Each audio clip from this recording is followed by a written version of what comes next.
Oke, kita akan menjawab pertanyaan dari saudara kami di kolom komentar. Beliaunya bertanya begini, Sabtu Kliwon hadir, kenapa aku belum datang jodohku? Oke, jadi dulu guru kami pernah bilang bahwa setiap manusia itu ibarat sebuah pohon. Ada waktunya untuk berbunga, terus kemudian masa kawin, terus kemudian penyerbukan sih, masa penyerbukan, terus kemudian masa dia berbuah. Dan itu setiap pohon itu berbeda musimnya atau waktunya.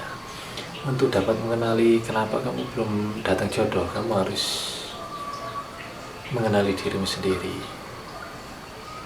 Tentang hal itu pasti ada sebabnya, karena hidup itu hanya sebab akibat yang terus berputar. Ada sebab, ada akibat, ada sebab akibat, terus seperti itu. Nah, kemudian memang gini, dalam satu keilmuan memang seorang pria itu akan mudah atau potensi menikahnya itu tinggi ketika dia itu makmur berlimpahan.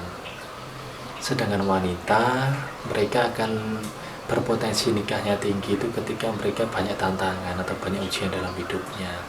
Karena itu coba teliti tentang kemakmuranmu. Jika kemakmuranmu belum, maka kita belajar untuk menumbuhkan aset untuk mendapatkan kemakmuran itu, karena polanya seperti itu, dan kiranya dimudahkan, dan kamu pasti memiliki jodoh,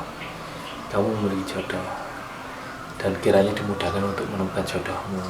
Oke, terima kasih sudah bertanya.